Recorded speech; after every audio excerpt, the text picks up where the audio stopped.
Jadi ini nggak usah, ini untuk materi yang lain. Ini kalau nanti kita sebelumnya kalau ada pertemuan ini ada group presentation, ada critical debat juga gitu. Ada case study yang saya kasih, tapi kan kita nggak ada group presentation. Oke, saya next kan. Nah, sekarang kita mau tahu nih, kenapa sih GMP, HACCP, dan ISO itu penting? Nah, saya ini keganggu banget ya. Oke, jadi berkaitan sebenarnya GMP, HACCP, dan ISO berkaitan dengan food safety dan isu globalnya. Jadi food safety-nya memperoleh makanan yang cukup, bergizi, dan aman adalah hak setiap manusia. Itu sesuai dengan ini ya, deklarasi oleh WHO. Terus food safety merupakan parameter daya saing. Ingat ya, isu kritikal dan parameter daya saing. Jadi kalau makanan kita nggak safety, itu bisa bobrok tuh apa kita, perusahaan kita. Wah, dihancurin habis-habisan lah gitu. Terus ada trade barrier. Ada trade barrier. Kalau dulu pernah saya bilang Eropa itu ada bagian dia untuk trade barrier dia. Dia punya peraturan tersendiri. Terus ada tuntutan konsumen, terus amanat undang-undang ya. Tahu kan amanat undang-undang 45 di pembukaan? Tahu nggak? Halo, amanat undang-undang. Semua dipelihara oleh pemerintah, itu dia. Oke? Terus sebentar. Terus apa sih program jaminan food safety kita? Tujuannya adalah perlindungan konsumen dengan memastikan produk-produk yang utuh dan aman, mengurangi dampak negatif dan dari praktek-praktek produksi dan pengolahan terhadap lingkungan dan kesehatan pekerja. Kalau ini praktek-praktek produksi dan pengolahan, tahu food fraud kan ya, pemalsuan produk pangan seperti itu. Iya, Terus Pak. terus limbahnya bagaimana ya, itu harus diperhatikan. Terus mempertahankan kredibilitas pasar. Oke, itu tujuannya. Ingat, tujuan program food safety ini ada 3. Ini kamu bisa kembangkan nih. Oke, nanti kalau saya tanya itu nanti bisa saya kembangkan. Oke, apa sih program-program yang dilakukan untuk menjamin keamanan pangan ini? Ada prasyarat. Ini nanti saya jelaskan. Ini kalau GMP ini yang manufacture ini ya perusahaan makanan. Terus ada implementasi sistem HACCP. Terus ada penerapan ISO 22000 yang terupdate sekarang adalah 22000 2018. Ya, sedikit lah ada tambahan ya. Kemudian ini elemen kunci. Oh, sebelum ke situ saya sampaikan dulu.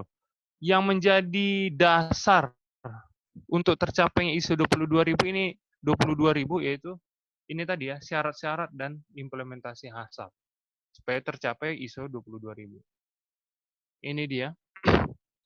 Apa itu ISO 22000? Jadi yang bagian interaktif communication sama sistem approach to food safety management ini adalah bagian dari manajemen. Ini bagian dari manajemen. Kalau kamu pernah tahu ISO 9000, ini dia. Aduh, ini dia. ISO 9000 bagiannya ini. Tapi berkaitan dengan kontrol food safety-nya, terkait dengan food safety-nya, ini. Prasyarat dan HACCP, prinsipal HACCP-nya. Saya pernah bilang ini enggak? Bedanya ISO 9000 sama HACCP dan ISO 22000 pernah kan saya bilang di kelas? Halo? Halo, halo? Halo, siapa yang Lupa, menjawab? Pak. Pernah Lupa, kan ya? Pak. Lupa. Lupa. Wah. Jadi kalau ISO kenapa? Halo? Kalau ngomong ini ngomong aja nggak apa-apa. Oke. Kalau ISO 9000 itu sistem manajemennya. Tapi kalau HACCP itu berkaitan dengan safety-nya. Jadi sistem manajemen dan safety-nya menjadi dasar dari ISO 22000 tahun 2005 atau yang terupdate adalah tahun 2018. Seperti itu. Oke, ini elemen kuncinya. Jadi nanti mungkin saya buat nanti soal dari sini. Nanti ini kamu bisa kembangkan ya. Dari gambar ini kamu bisa kembangkan. Ini jadi saya udah ada kurung kurawal, ini bagian kontrol food safety. Ini nggak saya buat kurung kurawal, ini bagian dari manajemennya. Jadi manajemennya bagaimana, food safety bagaimana seperti itu. Saya jadi kayak apa ya, merasa menjelaskan sendiri, harus saya pegang mouse ya soalnya. Oke. Terus apa sih hubungan prasyaratan HACCP dan ISO 22000? HACCP dan ISO 22000 bisa berjalan bila praktek-praktek yang menjadi persyarat bisa dipenuhi. Persyaratan membentuk fondasi di mana HACCP dan ISO dapat dibangun. Oke. Ingat ya, prasyaratnya apa? Oke. Ini hubungan prasyarat HACCP dan ISO 22000. Prasyarat adalah program fundamental yang harus dipunyai oleh perusahaan sebelum dapat mengimplementasikan HACCP dan ISO 22000. Prasyarat ini ada banyak ya, ada kalau nggak salah ada 7 atau 8. Oke. Banyak dari prasyarat merupakan ketentuan yang telah diatur di bawah berbagai peraturan pemerintah, Code of Practice, prasyarat sanitasi dan higien. Kemudian sebagian dari prasyarat biasanya tercakup di dalam GAP, GMP, dan GHP. Apa itu? Ini dia. Ini ada 7 ya. 7 dari prasyaratannya. Yaitu good farming practice untuk usaha pertanian, good handling practice untuk kegiatan pasca panen, good hygiene practice untuk semua penanganan bahan pangan. Di sini nggak ada ini ya, di sini nggak ada orangnya ya. Di sini bukan bagian orangnya. Manufacturing practice untuk kegiatan di perusahaannya. Kemudian good distribusi practice untuk kegiatan distribusinya. Good retailing practice untuk pengeceran barang. Terus good catering practice untuk sebagai petunjuk bagi konsumen. Jadi ini harus dipenuhi. Jadi apa ini PRP? Ya PRP itu ini semua yang harus dipenuhi. Good farming, good handling, good hygiene, good manufacture, good distributing, good retailing, good catering. Oke. Ini harus dipenuhi. Oke. Ini saya bilang GMP merupakan program dasarnya. HACCP atau SSOP. SSOP tahu kan? Sanitasi standar sanitasi operation apa gitu, saya lupa panjangan. Jadi ada standar sanitasi. Ingat, ini ya saya kasih clue ya. Di zaman dulu ya, di zaman dulu SSOP ini dibuat paling dasar, kemudian naik GMP-nya dibuat di atas. Itu zaman dulu. Jadi diperoleh dulu sanitasi, baru dapat GMP-nya. Kalau sekarang enggak. Kalau sekarang adalah GMP-nya terlebih dahulu, baru SSOP-nya. Kenapa? Karena di dalam GMP sudah terdapat nanti SSOP. Jadi ini saya bilang, sedangkan SSOP merupakan komponen dari GMP. Oke, nanti apa bedanya nanti kenapa dibuat di atas, GMP itu di bawah? Ya karena di dalam GMP sudah terdapat sebenarnya SSOP. SSOP di sini sudah berkaitan dengan personalnya, tapi di sini sanitasinya terkait dengan produknya. Di sini terkait dengan operasinya, pelaksanaannya bagaimana ya. Oke. GMP, Good Manufacturing Practice adalah atau cara olahan yang baik, CPPOB merupakan suatu pedoman bagi industri pangan. Bagaimana cara berproduksi pangan yang baik yang memenuhi persyaratan mutu dan keamanan pangan. Oke. GMP merupakan prasyarat utama sebelum suatu industri pangan dapat memperoleh sertifikat HACCP. Jadi nggak mungkin kamu dapat HACCP tanpa melalui GMP. Ingat itu. Nggak ada orang, saya sudah dapat HACCP, GMP-nya nggak terpenuhi. Itu bohong. Ingat, prinsip utama GMP adalah pengendalian higienitas untuk menghindarkan diri dari foodborne illness. Jadi, prinsipnya adalah pengendalian, pencegahan. Oke? Ada pertanyaan sampai sini? Halo? Mumbai di kelas ini ya? Hadir, Pak. Hadir ya. Ada pertanyaan Mumbai? Nggak ada, Pak. Alhamdulillah, Nggak ada. Pak. Alhamdulillah. Puasa aman ya? Aman, Pak. Oke. Oke, jadi ingat ya, GMP adalah sistem pengendalian, sistem apa ya? Pencegahan. Oke. Ini ruang lingkup GMP. Jadi kalau di kita apa namanya ada konsultan untuk melakukan GMP, ruang lingkupnya apa? Lokasi, lingkungan dan lokasi, bangunan dan fasilitas unit usaha, fasilitas dan kegiatan sanitasi, sistem pengendalian hama, hygiene karyawan, pengendalian proses, manajemen pengawasan, pencatatan dan dokumentasi.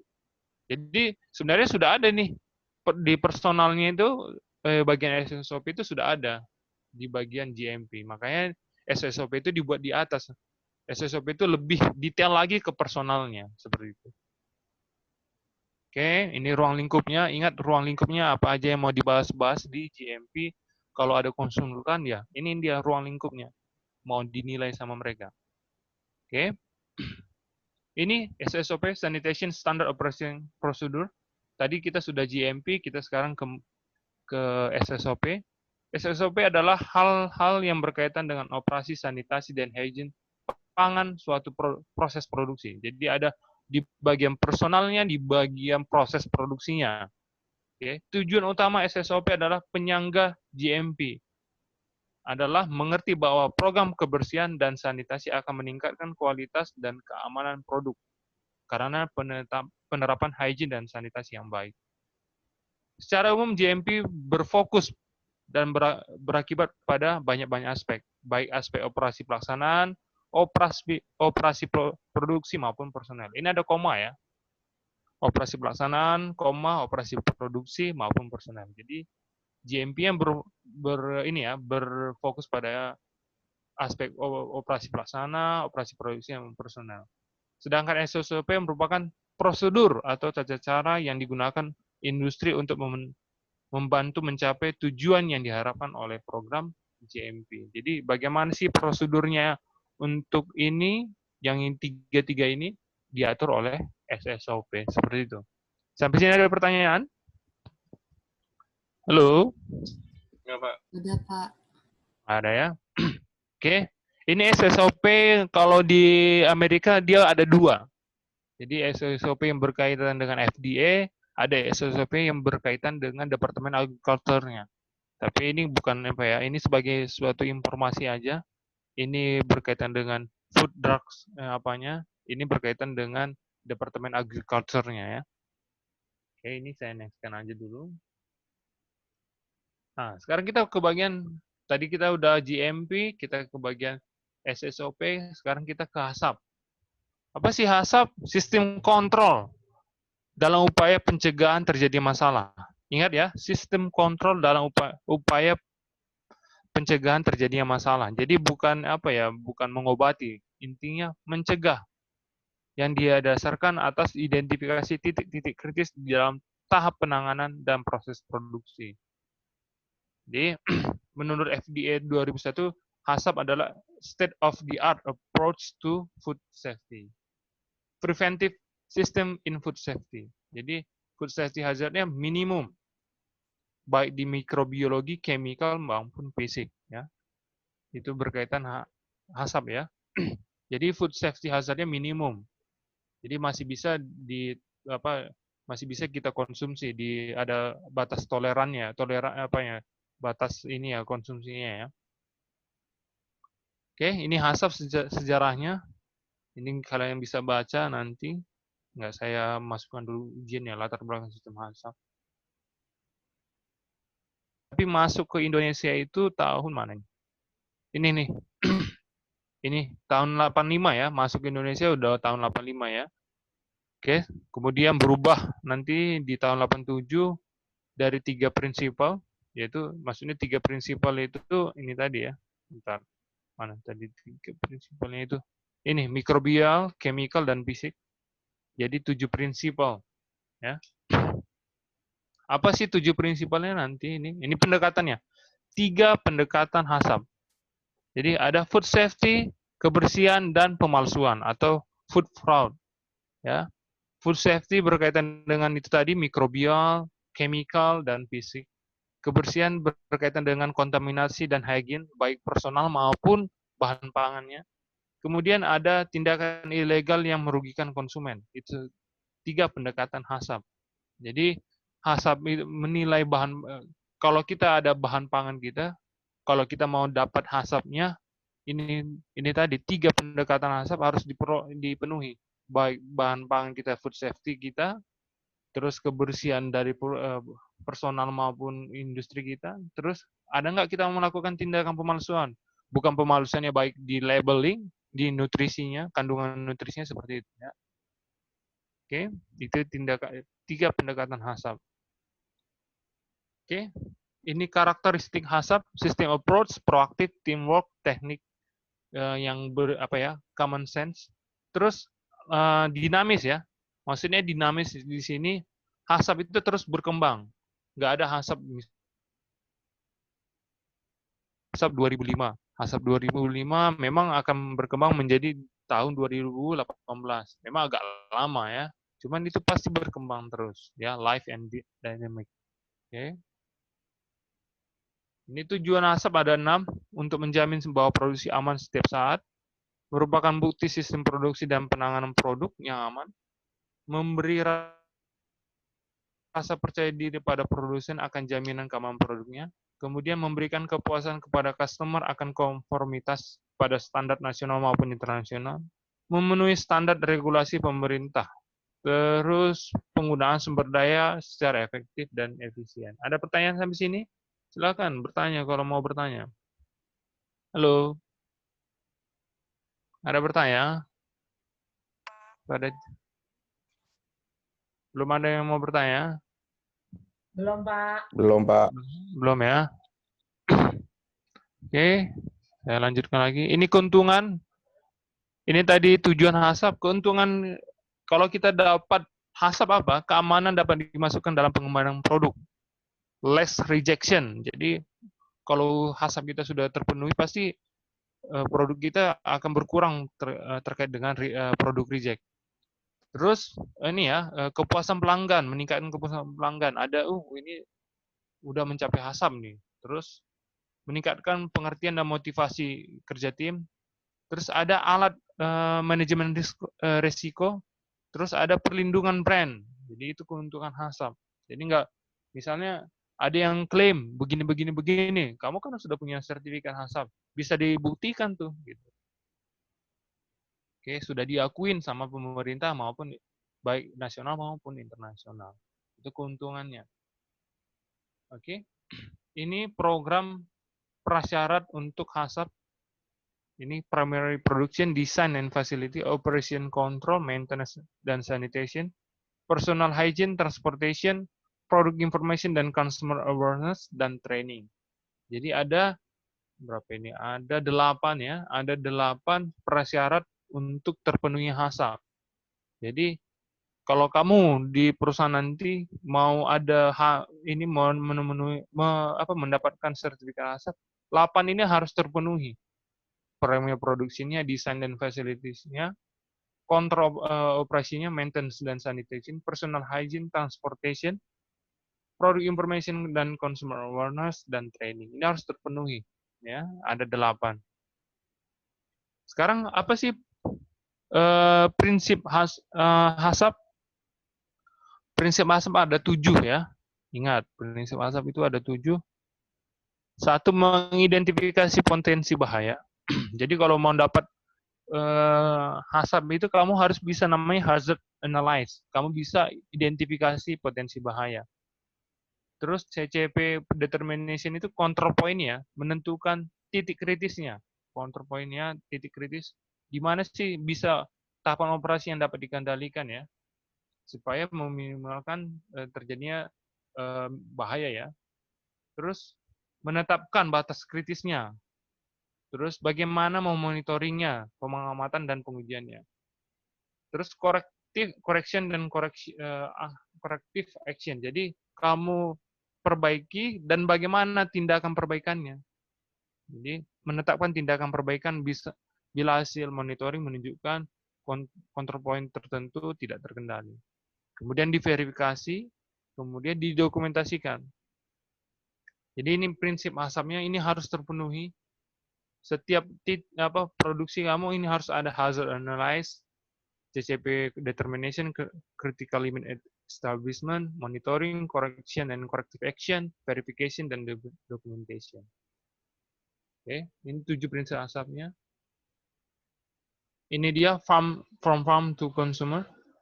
Jadi ini bagaimana sih supaya kita tahu nih, ini udah pernah saya jelasin ya, dari pangan ke distribusi, kemudian ke retail, ke konsumer ke retail atau food service, ke distribusi yang bagaimana, ke farm-nya bagaimana.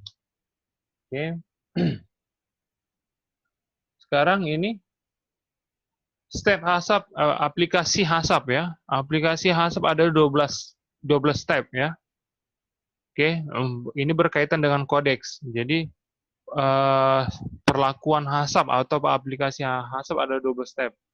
Jadi hasap tim, pembentukan timnya dulu, kemudian ada product description-nya, identifikasi intended use, kemudian constructing a process flow diagram, kemudian on-site verification on process flow diagram, kemudian untuk step 6 sampai 12 yang dipakai adalah prinsipal 1 sampai 7. Ya, ini aplikasinya. Aplikasi yang pertama, kamu mau mendapatkan hasap, kamu buat dulu ininya. Tim hasap kamu apa sih? Gitu. Tim di perusahaan kamu seperti apa? Kemudian produk name-nya bagaimana, komposisinya, packaging, storage, condition, shelf life-nya bagaimana.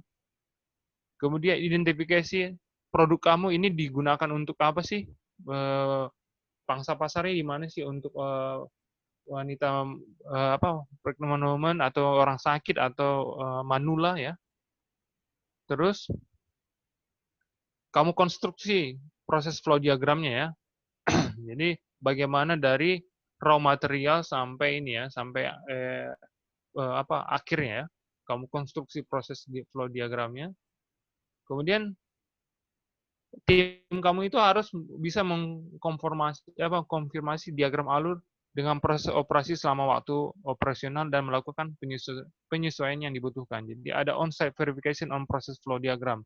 Jadi tim hasap kamu yang nomor 1 tadi itu bisa lihat semua diagram alur itu sesuai enggak dengan proses produksinya dari raw material sampai end produk ya. Kemudian ini tadi step 6-nya dilakukan sesuai dengan 7 prinsip hasap tadi. Oke. Ini sama yang tadi ya, sama yang seperti prinsipnya dari aplikasinya. Oke. Di hasap ada pertanyaan, biar kita langsung lanjut ke ISO. Enggak, Pak. Oh ya. Oke. Kalau ISO apa ISO? ISO adalah ini ya, International Organization for Standardization ya, non governmental. Kemudian ini sistem kualitas manajemen atau QMS bersifat universal, berlaku untuk industri atau instansi apa aja. Jadi bisa di mana aja, baik industri jasa, industri makanan, industri apa aja, pendidikan bisa ya. Terus hasap yang ini kurang A-nya ya. Hasap yang berreferensi terhadap bidang pangan ya. Terus ada ISO 9000 sistem manajemen, ada ISO 9000-2000 untuk food and drink. Oke.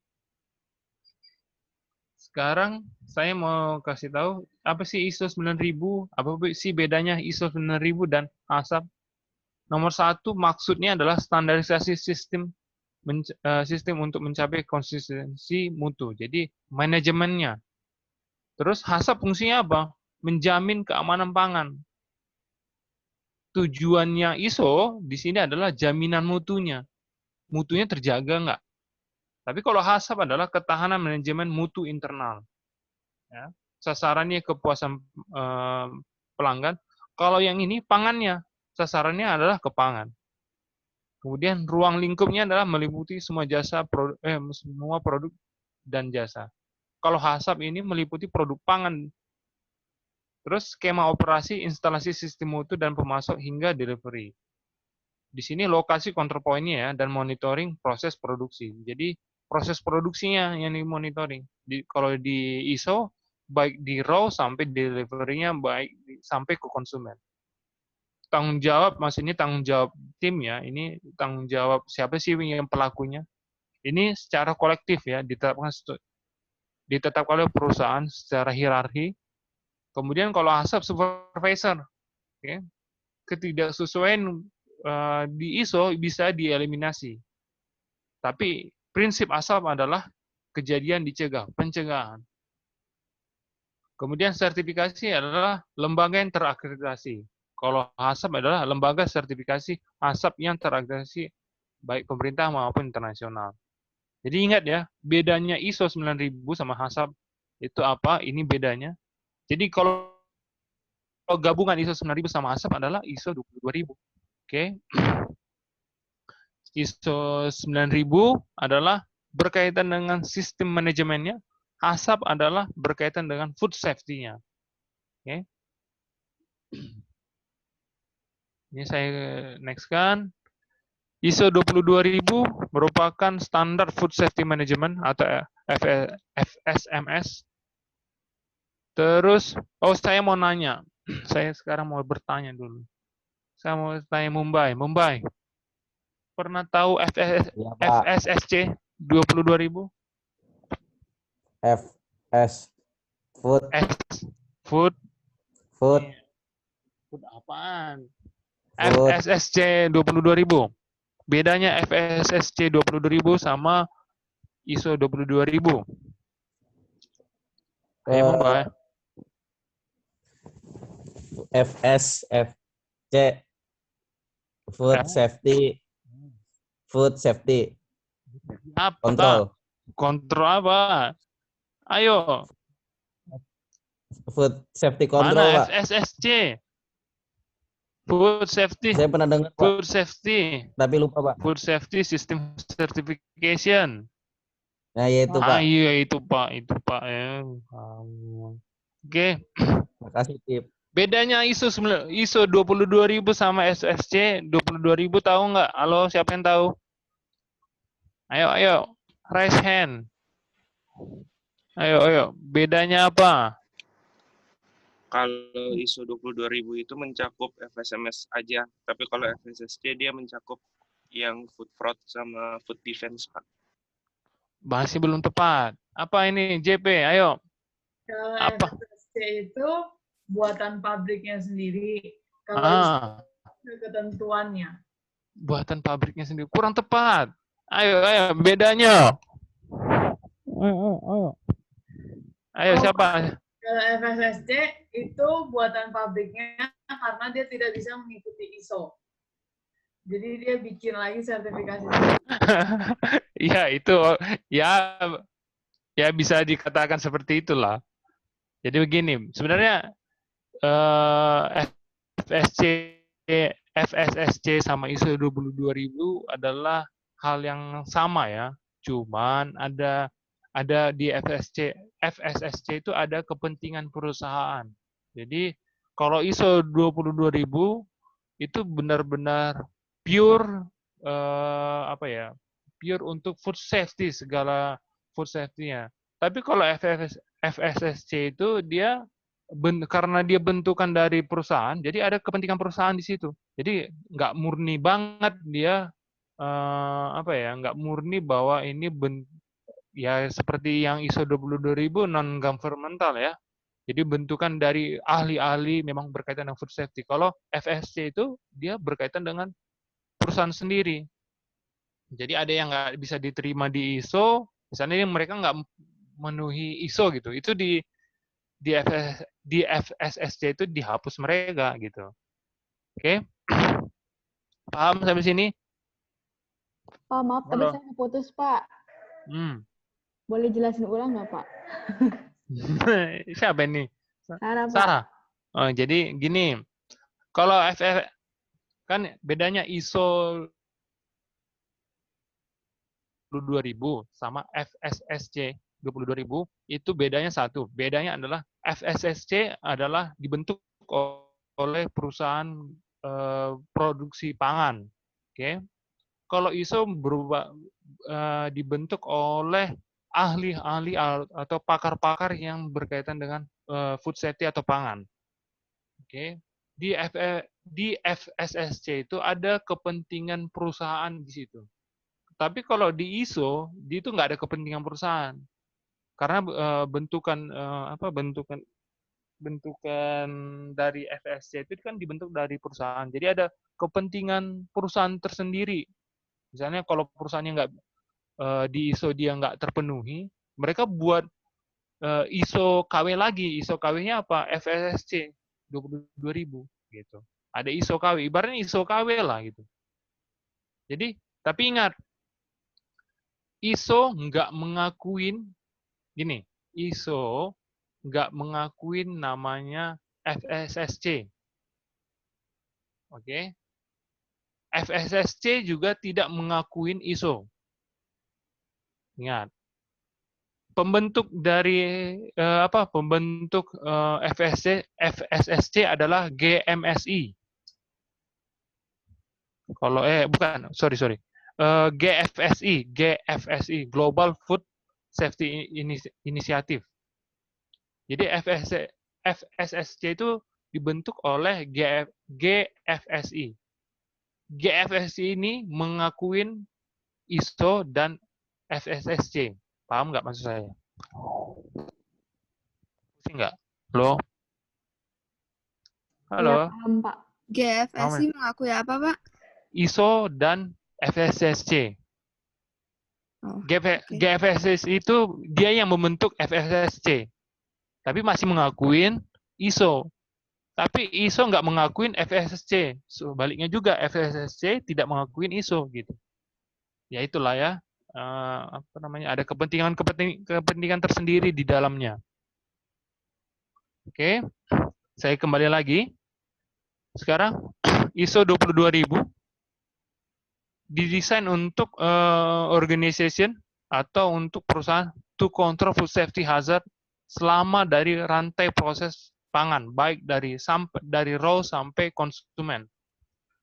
Terus applies to all types and size organization participating in the food chain. Baik dia distributor, baik dia dari pasca panen, itu semua teraplikasi ya.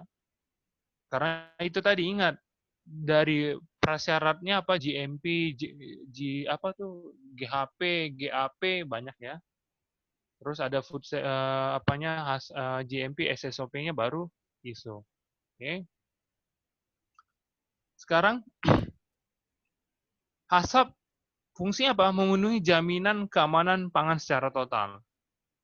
ISO 22.000 yang terupdate 2018 merupakan standar sistem manajemen keamanan untuk produk pangan. ISO 22.000 merupakan integrasi antara sistem manajemen mutu ISO 9001 dengan HACCP di dalamnya. Jadi ini gabungan ya, ISO 22.000 gabungan ISO 9000 dan HACCP. ISO 22.000 menawarkan mekanisme skematik untuk menerapkan HACCP di seluruh rantai pemasok makanan dari raw sampai ke konsumen. Ingat ya. Di HACCP belum bicara mengenai continuous improvement dan kepuasan pelanggan. Nah, di sinilah celah diisi oleh ISO 22.000. Ingat, HACCP itu berkaitan semua di produknya. Nggak ada berkaitan dengan continuous improvement dan kepuasan pelanggan. Ya, semua di produknya. Produknya mau aman gitu aja. HACCP adalah sistem keamanan pangan, sedangkan ISO 22.000 adalah sistem manajemen mutu pangan, keamanan pangan dengan HACCP yang sudah berada di dalamnya. Jadi udah paham ya apa bedanya HACCP dan ISO 22.000. Jadi HACCP itu nggak ada bicara continuous improvement dan kepuasan pelanggan. Oke, sampai sini ada pertanyaan? Halo? Ada pertanyaan? Enggak, Pak. Nggak ya. Kalau ada pertanyaan saya lanjut. Terus ISO 22000 tahun 2018 memiliki 10 prinsip memberikan standar sistem manajemen mutu, yaitu scope, normative reference, term and definition, context of the organization, leadership, planning, support, operation, performance evaluation, dan improvement. Jadi kamu bisa baca ya, ini saya juga belum baca-baca banget code safety yang 22.000 tahun 2018. Tapi skopnya ini tadi 10 prinsipnya ya. Oke, di sini ada di ISO 22000 ada nanti plan, do, check, dan act ya. Ini kalau ini materi S2 sih sebenarnya ya. Ini ada materi S2, ini nggak usah lah ya. Saya nggak perlu banget lah kalian ini sampai segininya. Intinya gini. Jadi plan, do, check, dan aksi ya. Yang pertama itu ini tadi internal dan external issue. Jadi kamu rencanakan operasinya bagaimana, supportnya bagaimana, performance-nya bagaimana, di improvement. Jadi ada berkaitan sirkulasinya ya. Penjelasan berikutnya ini. Jadi kalau di kalau di 2005 ini doang dijelasin. Ya. Plan, do, check-nya ini doang. Tapi di 2018 plan, do, check-nya ada dua level. Jadi di operation ini ada begininya, ada sirkulasinya. Plan, do, check lagi dia. Plan, do, check, act gitu. Jadi kalau nanti kalau kamu ngelanjut lagi atau dapat kasus, ingat bedanya tahun 2005 sama 2018 plan, do, check-nya cuma ini doang. Plan, context of organization, leadership, planning, support, kemudian operation, performance evaluation, dan improvement. Tapi kalau di 2018 ini ada PRP, traceability system, emergency, hazard analysis, validation, kemudian validation planning, kemudian do-nya apa, check-nya apa, act-nya apa, baru boleh masuk ke performance evaluation. Oke? Ini dia tadi. Do-nya banyak lagi nih ya, ini nggak salah ya, nggak sampai segini juga nanti ini. Oke. Sekarang saya ke manfaat bagi organisasi untuk menerapkan sistem manajemen keamanan pangan. Manfaatnya apa sih ISO ini? Pendekatan preventif terhadap keamanan pangan, kesesuaian dengan persyaratan hukum dan peraturan, meningkatkan kredibilitas dan reputasi, meningkatkan kepuasan pelanggan, meningkatkan profitabilitas perusahaan. Terus itu manfaatnya, keuntungannya apa? Complaint with customer, ini ya, ada sertifikasinya, independent check, terus menunjukkan sistem keamanan, ini, ini kayaknya, sebentar. Ini sepertinya ada,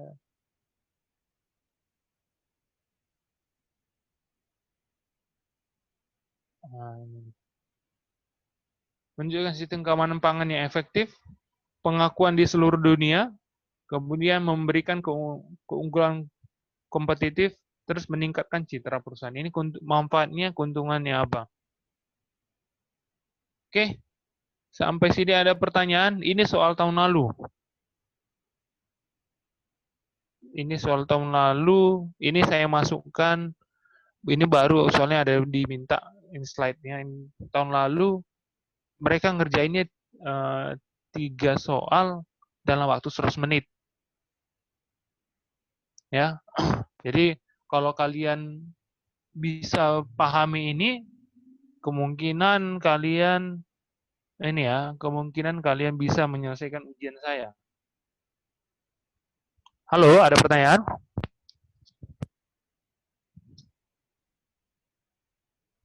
Ada pertanyaan enggak? Tidur? Kalau nggak ada pertanyaan. Itu saya mau nanya, kan kalau di GMP itu kan ada ruang lingkup ya Pak? Terus satu lagi ada yang Bentar saya buka slide dulu, Pak. Ada GMP. Pak, yang lingkungan lokasi sampai pencatatan dan dokumentasi. Terus satu lagi tuh yang kalau desain gitu-gitu yang ada di sebelum HACCP itu, Pak. Desain sebelum HACCP. Yang slide sebelum HACCP.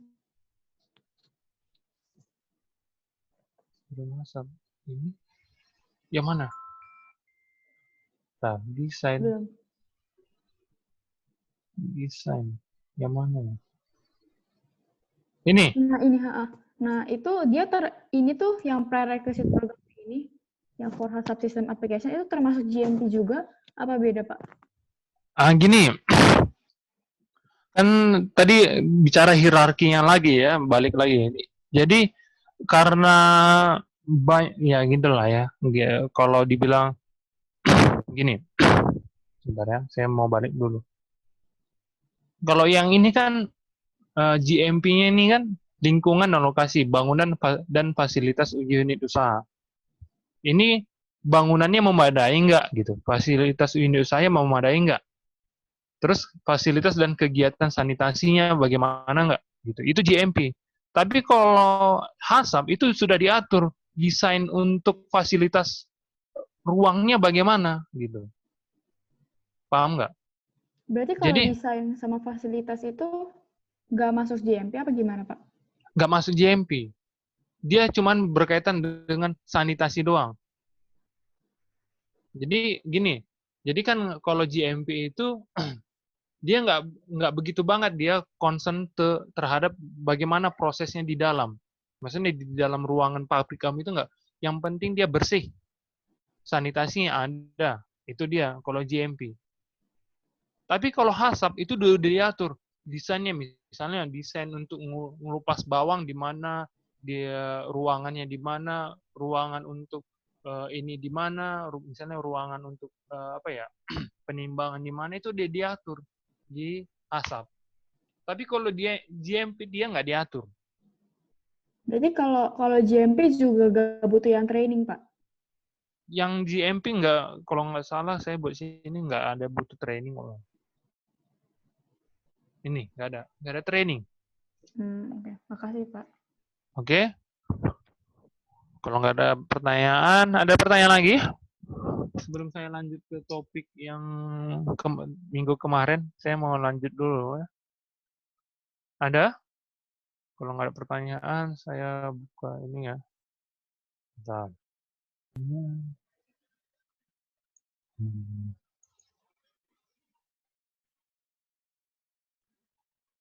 Bentar ya, saya mau buka.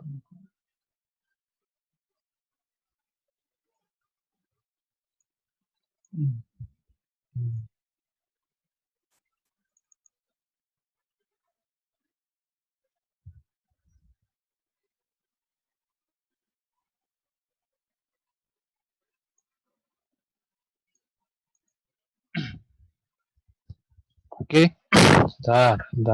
Lagi loading. Oke.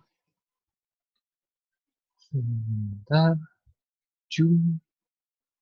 Share screen. Mini tab. Ini kelihatan? Halo? Kelihatan, Pak. Kelihatan ya? Di soal ini gimana sih ini? Bentar. Kalau kalian buka soal kalian, yang tugas individu, yang ada Haget panah itu, bentar. Ya, saya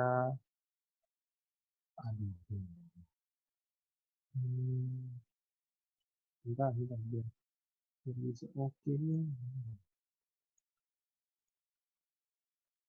Stop share screen. Halo? Kelihatan ya? Kalau di soal kalian kan begini ya? Mana ini? Aduh. Ya kan ya? Kalau di soal kalian yang begini, cecar kalian. Ya. Ngerjainnya ini saya kerjain sendiri nanti. Tapi nanti untuk apanya, untuk Ini kan soalnya kan ada tabulasikan, ini nanti bagaimananya. Jadi begini caranya. Di Minitab, kamu buka Minitab. Oke. Ini saya minimize dulu. Ini sampel saya tadi. Sampel saya ada sampai 25. Sampel size-nya 2. Kenapa sampel size-nya 2? Ini tadi. Kelihatan kan Minitab saya? Kelihatan, Pak. Dan Kelihatan, Pak. Ya. Kenapa sampel size-nya saya 2? Ini tadi. Karena yang saya ambil adalah 2 buah nugget. Setiap shift-nya. Yang saya ambil adalah 2 buah nugget. Oke. Defect-nya ini. Oke. Defect-nya ini. Defect-nya apa? Defect-nya ini tadi. Yang di bawah-bawah ini. Oke. Di bawah-bawah ini. Defect-nya ini. Kemudian saya buat mana ini? Saya lupa. Grafik statistik. Quality control. Quality control. Loh, kok quality control? Atasnya, Pak. Mana ini? Oh, kontrol. Quality control. Ya, sorry. Saya buat atribut. Atribut C-chart. Ya. Ini saya ini dulu. Oke. Sampel size-nya nggak usah. Oke, sampel size-nya nggak usah. Ini masukin. Mana ini? Di double klik. Kemudian kita cari.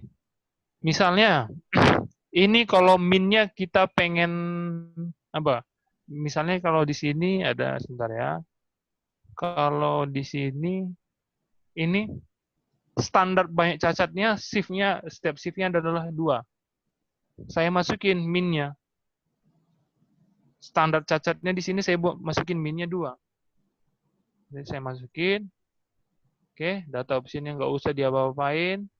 Multigraph-nya nggak usah diapa-apain. Labelnya, kalau mau title-nya, subtitle-nya, legenda dari chart-nya boleh. Scale-nya kalau mau diatur boleh. Ini saya masukin aja, saya okein aja. Bentuknya nanti seperti ini. Ini tadi yang saya bilang tadi. Jumlah defect-nya yang bisa, aduh gimana. Loh. Kalau distandarkan. Nah, jadi ini bentuknya adalah, bentuk grafiknya adalah gini. Kalau kalian nggak dapat begini ya berarti salah. Oke. Ini kalau dia standarnya ditentuin. Jadi shift berapa ini?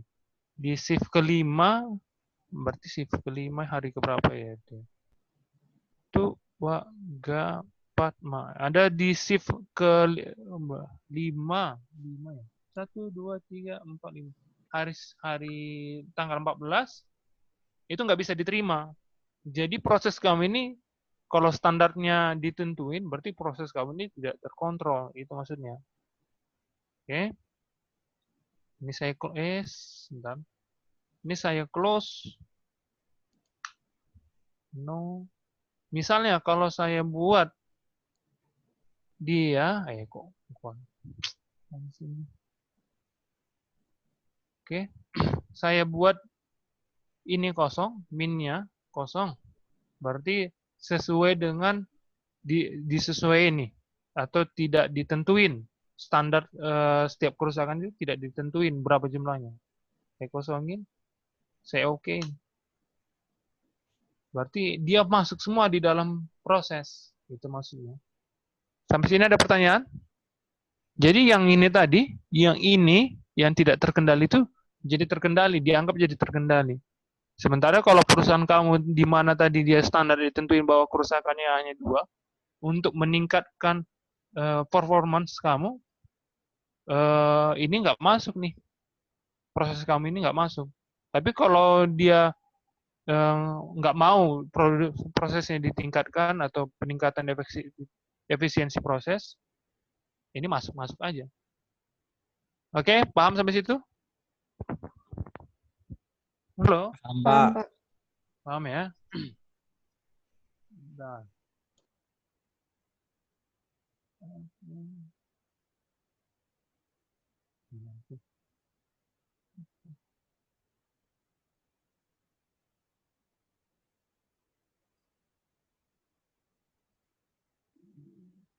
bisa aku ini. Oke.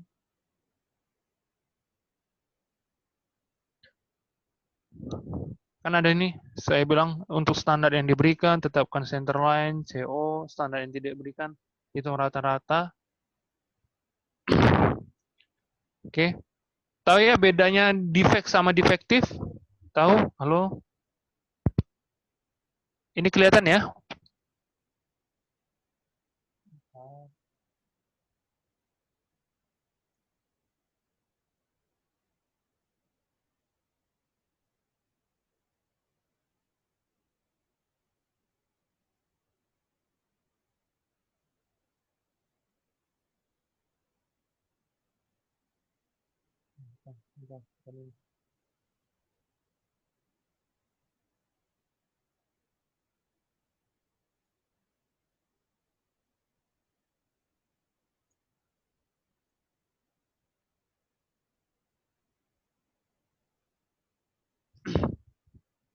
Oke, ini kelihatan. Saya loncat dulu ya. Kelihatan, Jadi Pak. bedanya defect sama defektif tahu? Halo? Defect sama defektif. Siapa yang bisa jelasin defect sama defektif? Kalau defect itu jenisnya, Pak. Kalau defektif itu berapa jumlah sampel yang terkena defect? Berapa jumlah sampel yang terkena defect? Contoh. Halo, Sarah? Halo, saya kasih contoh, Pak. Jadi kalau defect, misalnya ada bintik hitam atau retak. Nah, kalau non-conforming unit itu jumlahnya berapa? Non-conforming unit jumlah apa ini? Defektif, jumlah apa sih? Jumlah cacatnya berapa? Jumlah cacatnya berapa? Apa jumlah sampel? Gitu saya lupa. Oke, yang gini. Bentar, saya kasih tahu. Kalau misalnya ada baju, ada satu baju. Oke. Satu baju kancing di tangan rusak, kancing di depannya rusak. Yang mana termasuk defect, di mana termasuk defektif? Ayo. Defektif itu kancingnya yang rusak, kancing depan sama kancing belakangnya rusak. Yakin nggak mau? Ayo. Di mana? Misalnya ada satu baju. Ada dua kancing yang rusak. Yang mana defektif, yang mana defect? Ayo. Kancing bajunya defect, duanya itu yang defektif. Duanya defektif. Kurang tepat, Sarah. Kurang tepat. Ayo. Ayo. Siapa bisa bedanya defect sama defektif? Ada baju, kancing di tangan rusak. Kancing di kerah, saya tambahin nih. Saya kancing di kerah rusak. Kancing di depan rusak.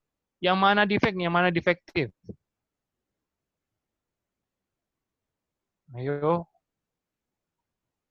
Halo, yang lain. Airel, ayo. Airel, mana Airel?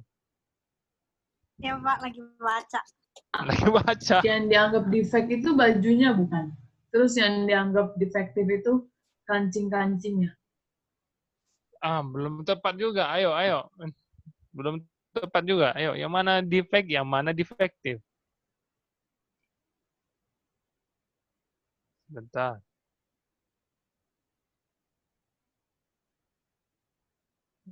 Ayo. Siapa yang bisa nentuin? Ayo. Mana ini?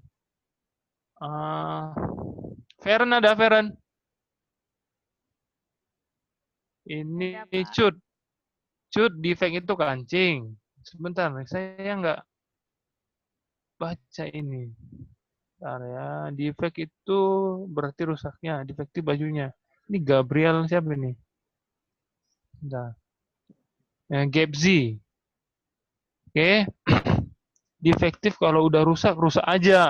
Apa ini nggak dihitung berapa jenis rusak? Nggak gitu dia, Gapzi. Nggak gitu dia. Ayo, Ayo, berapa ininya? Yang mana defektif, yang mana defect? Ayo. Sorry ya, saya yang bagi puasa, saya minum dulu ya.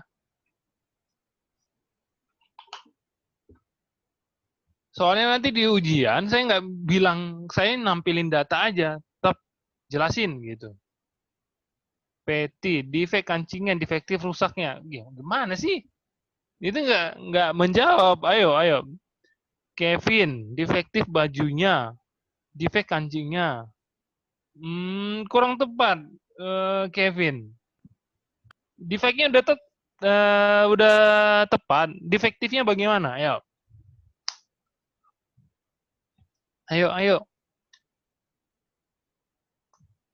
Ayo, defektif itu apanya? Ayo. Ya, defektifnya. Defektif berapa unit baju yang kancingnya rusak? Berapa unit baju yang kancingnya rusak? Gini Sarah. Kalau mencari berapa unit baju yang kancingnya rusak, bagaimana caranya? Kurang tepat juga sih sini. Sebentar. Defektif jumlah sampel yang rusak. Defektif jumlah sampel yang rusak. Defektif kancingnya. Bukan. Defect itu udah benar ini. Kevin Hadi udah benar. Cuma defektifnya belum. Ayo, Kevin Leonardi. Defektif itu lebih ke produknya, Pak. Defect kancingnya, Airel. Defect kancingnya, defektif jumlah sampel. Iya, jumlah sampel per apanya gitu. Ayo. Kevin Leonardi, karakteristik rusak, defektif jumlah sampel. Defektif jumlah sampel rusak. Jumlah sampel per sampling. Salah, bukan. Ayo.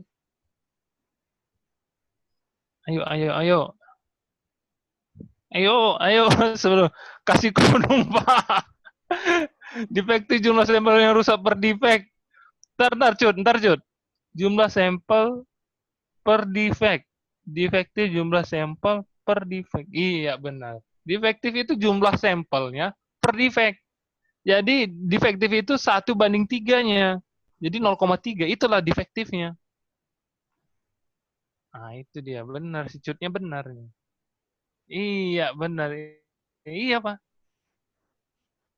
Kurang ngerti. Gimana gitu. Gini. Kalau kalian dapat digambar internet kan gini nih. Saya screen. Saya cari ya. Defektif versus defect. Gambar. Nah, ini ada baju. Saya view image. Kelihatan ya? Halo, kelihatan? Halo. Kelihatan, Pak. Kelihatan, Pak. Kelihatan. Ini ada broken stitch, skip stitch. Anggaplah ini saya kancing tadi ya, kancing di tangan rusak, di kerahnya rusak, di depannya rusak. 3 itu berarti 2 defect.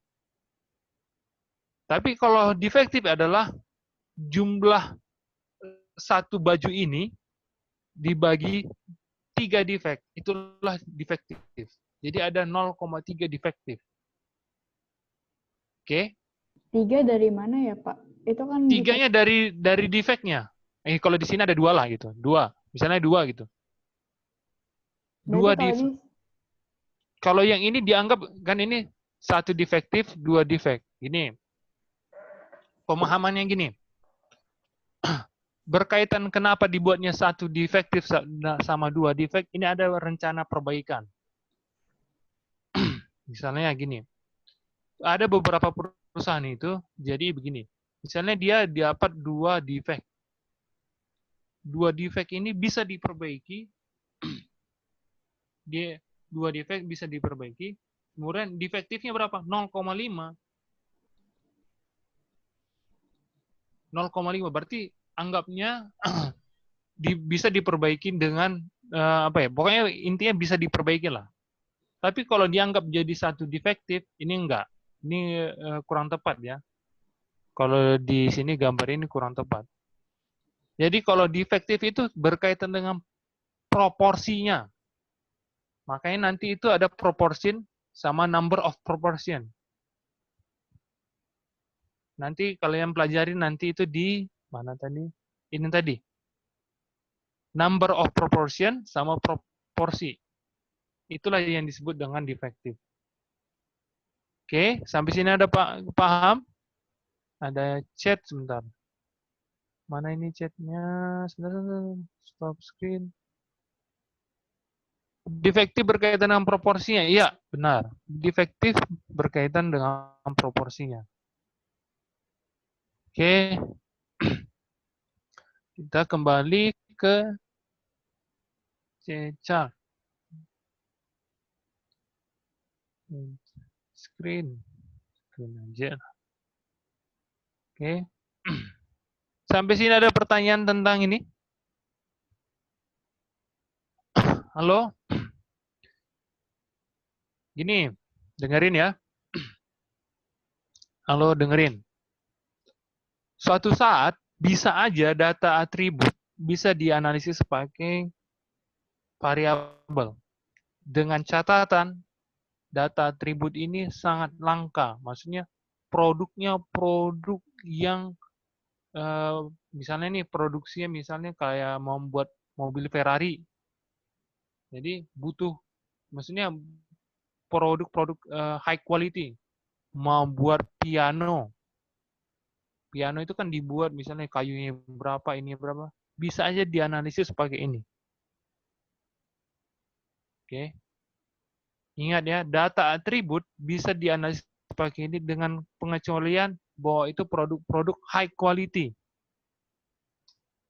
Jadi nanti kalau saya buat soal dengan high quality, kuncinya high quality, produk ini merupakan produk high quality, di sini nanti analisisnya pakai ini. Oke, dari sini ada pertanyaan? Pak, berarti artinya setiap kali ada kata kunci high quality harus masukin ke variabel. Iya, high quality pasti itu ada variabel ke data variabel. Quality itu nggak mungkin dia samplingnya lebih dari 10. Pasti lebih kecil daripada 10. Kan mobil Ferrari misalnya. Misalnya piano Yamaha lah. Piano Yamaha. Kalau mau buat piano itu kan dia butuh waktu sekitar setengah tahun atau 8 bulan. Nah, itu membuat satu piano doang ya. Dengan high quality yang tinggi. Pasti dia analisisnya pakai variabel. Oke. Oke, dengerin ya. Ini saya kasih tahu clue-nya lagi. Perhatiin. Kursor saya kelihatan ya? Halo. Kelihatan ya? Kelihatan, Pak. Perhatiin ya. Data NP chart bisa dianalisis pakai kontrol ini C-chart. Count chart. C-chart. Data NP chart bisa dianalisis pakai C-chart. Paham? No? Data NP chart bisa dianalisis pakai C-chart. Data C-chart tidak bisa dianalisis pakai NP chart.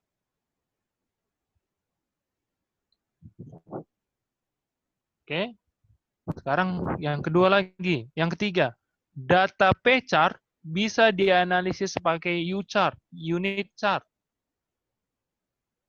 Tapi sebaliknya, data U-chart tidak bisa dianalisis pakai P-chart. Paham? Paham, Pak. Oke. Habis ini ada pertanyaan? Kita selesai jam berapa ya? Boleh dijelasin tentang ini nggak? Jenis-jenis apa namanya? Apa? Itu Pak yang abnormalitas dalam. Oh, ya, I see. Kayak banyak ya ambigu gitu loh, Pak. Iya, sebentar. Saya jelasin. Kemarin juga itu. Nah.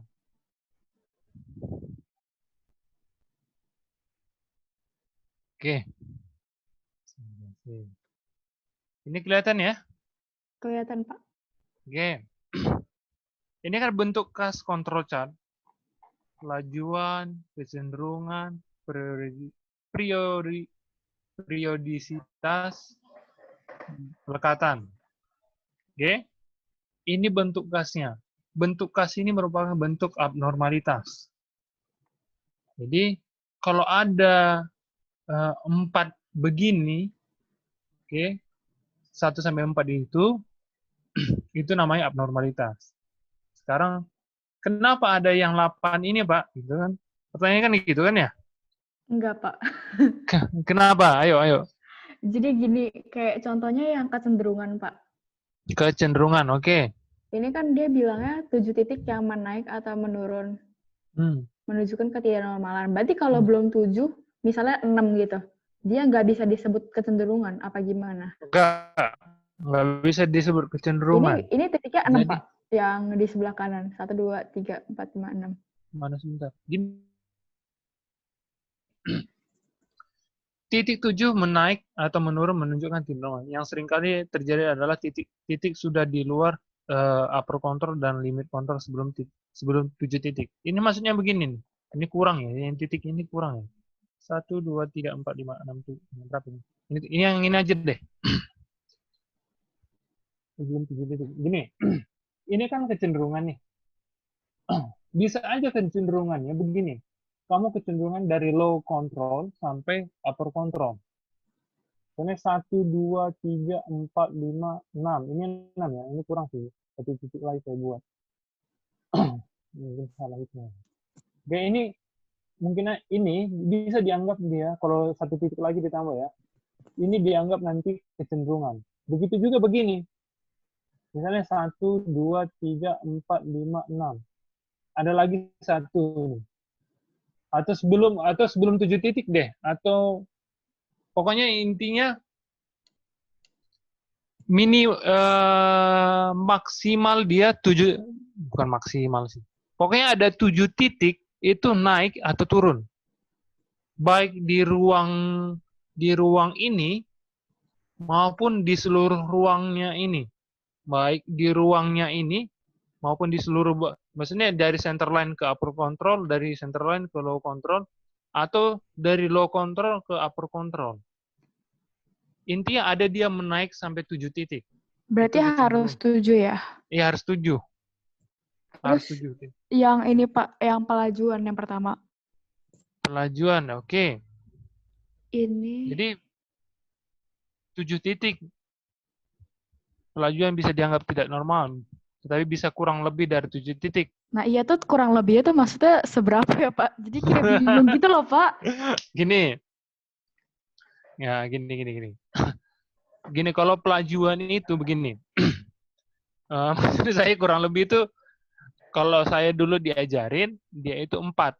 Minimal dia 4 titik.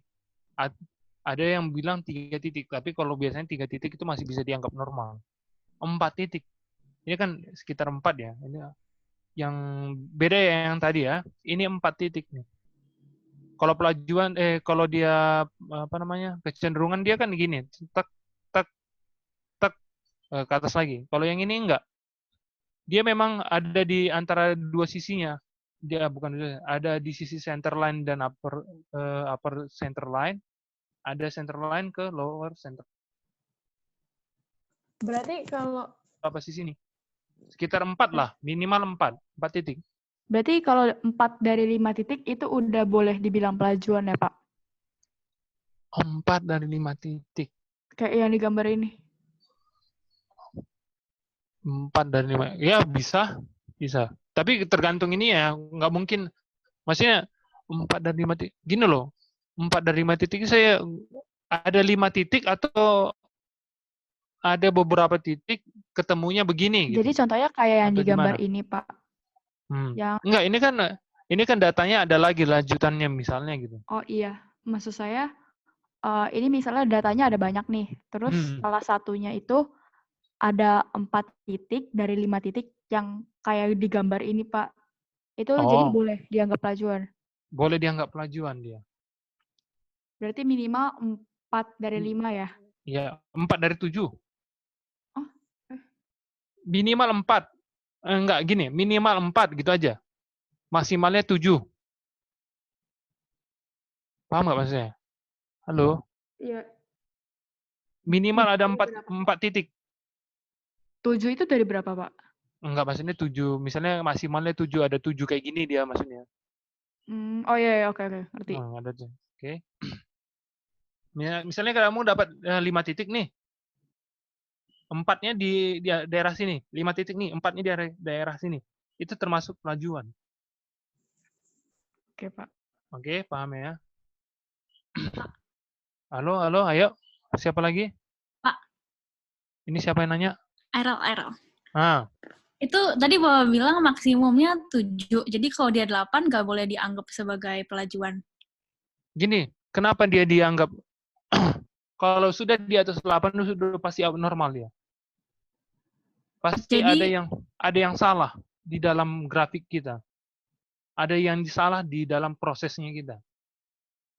berarti yang bentuk-bentuk kas ini tuh dia bukan abnormal. Dia yang normalnya gitu. Ini termasuk abnormal. Tapi kalau udah lebih dari, misalnya lebih dari 7, udah abnormal habis gitu loh. Kalau misalnya kayak gini nih yang dicontoh, dia ada 4 di atas, 4 di bawah. Berarti itu tetap hitungannya apa? Pelajuan.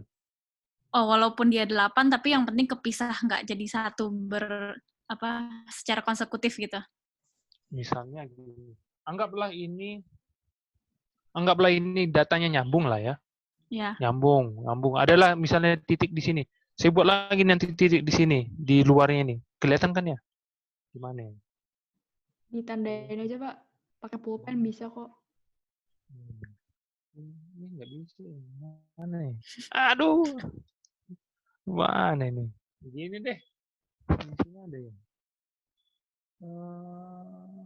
Bentar. Mouse.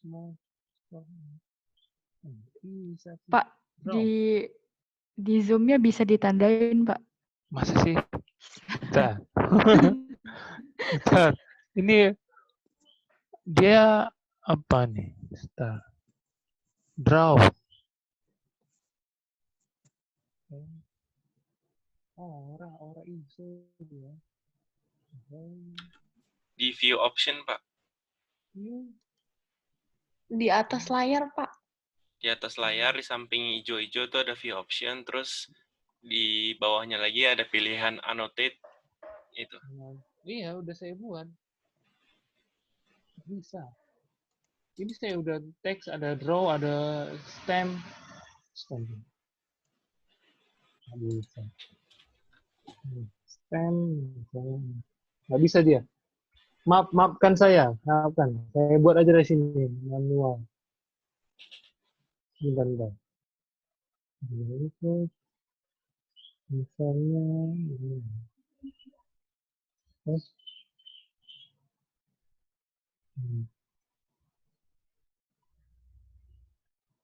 Misalnya ada titik di sini nih. Oke, ada saya buat titik di sini. Oke ya. Ada saya buat titik di sini. Ini, misalnya ini kan udah berapa nih? Udah sekitar, inilah. Ada saya buat titik di sini. Ini kan 8 nih. Yang ini semua itu udah abnormal hitungannya. Kalau mau, ya halo. Tes. Ya. Ini kalau saya itu kan berarti 1, 2, 3, 4, 5, 6, 7, 8, 9. Berarti itu masuknya tren dong, Pak. Ya, itu kan ke trennya kan. Misalnya yang gini nih. Sebentar. Ini kan tren nih. Mana tren ini? Kecenderungan. Ini kan maksudnya gini loh. Kalau saya misalnya ada datanya gini nih.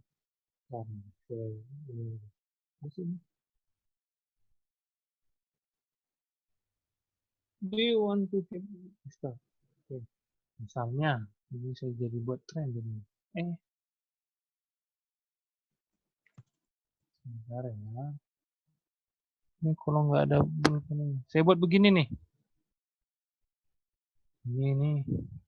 Buat di sini nih. Buat lagi di sini nih. Buat lagi begini nih.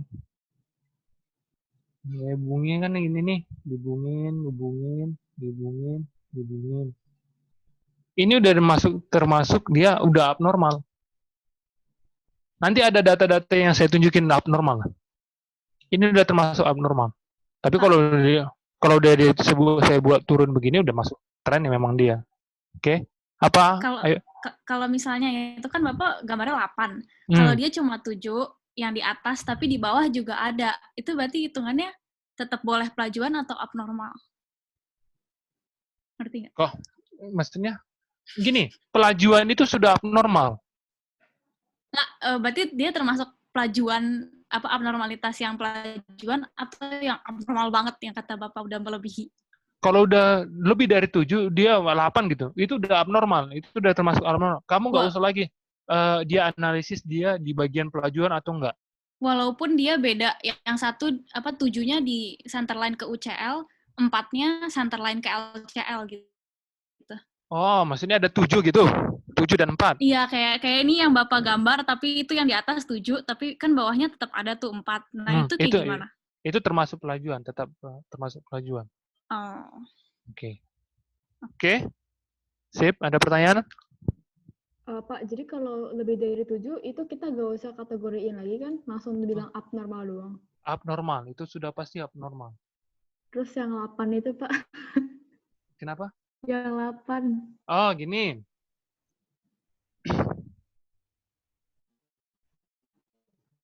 Ini kan ini. Kalau dulu waktu saya S2 dipelajari gini. Ini kan ada 8 possible different variation example from 4 basic abnormalitas test. Jadi ada 4. Ini kan ada 4 basicnya ya.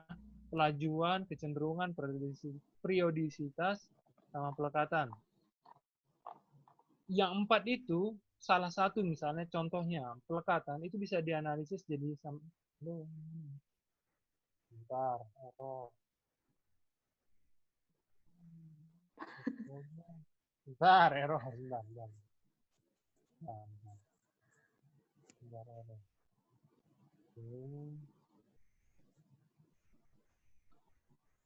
Ini kan ada 4. Tadi kan ada 4. Contoh salah satunya adalah kita ambil pelekatan. Dari satu pelekatan itu bisa kita analisis. Dia masuk ke dalam 8 ini atau enggak. Paham enggak? Maksudnya. Jadi 8 ini tuh jenis pelekatan, Pak, maksudnya? Enggak, bukan jenis pelekatan. Kan ada 4 tadi. Bisa dianalisis pakai ini, yang 8 ini. Misalnya nih, misalnya pelajuan. Pelajuan bisa dianalisis pakai 8 ini. Yang mana sesuai dia. Jadi nanti bisa aja nanti,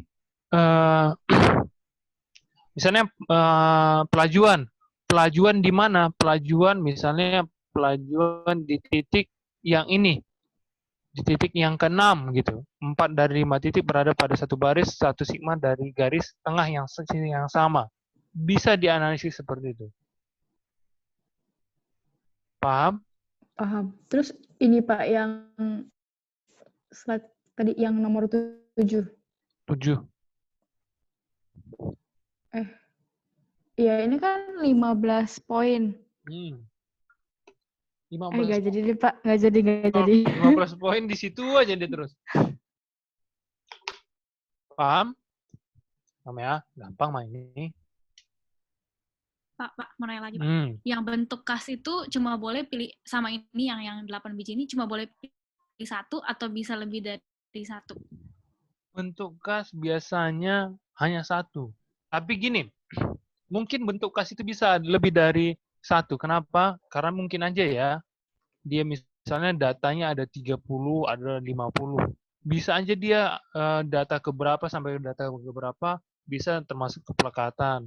Data keberapa periodisitas, data keberapa kecenderungan, data keberapa pelajuan. Bisa. Kalau datanya banyak.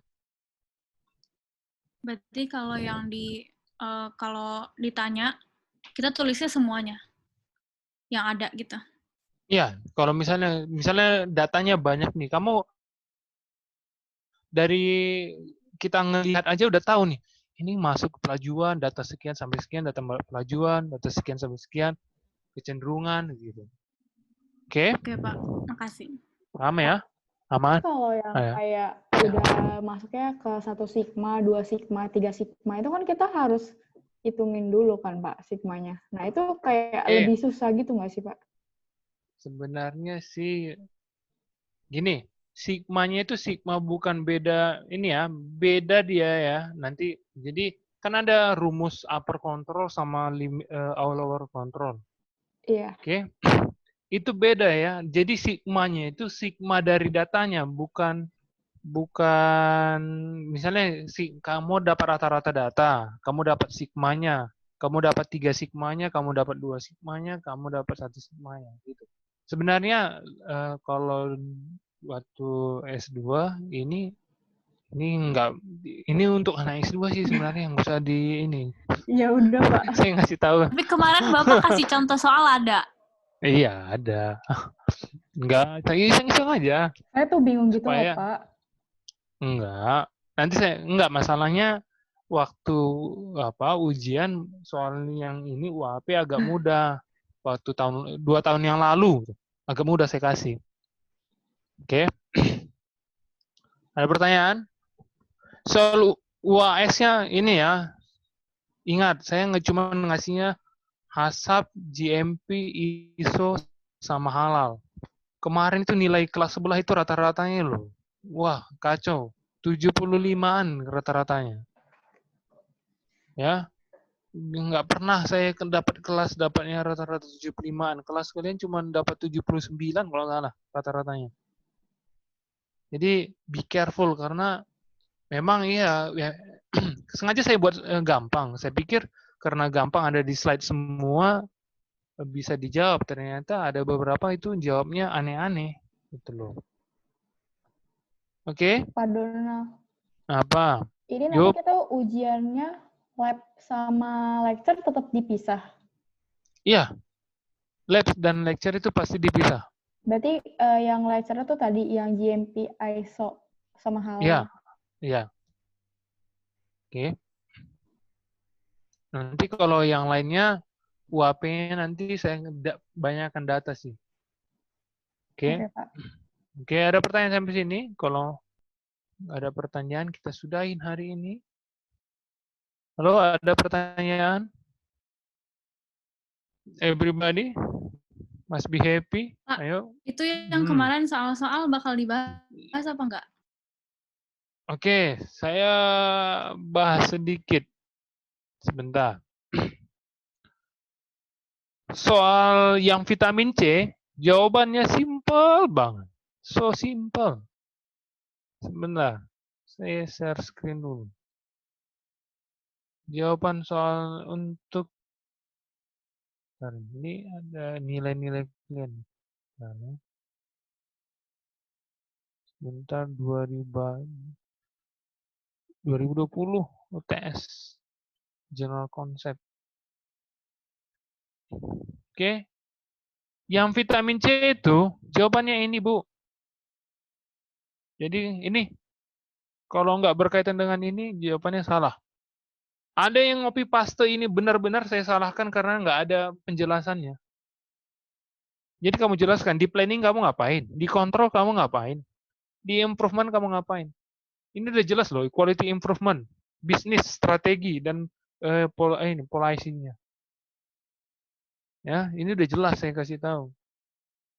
Terus yang rumah potong hewan. Yang jawaban sebentar. Rumah potong hewan.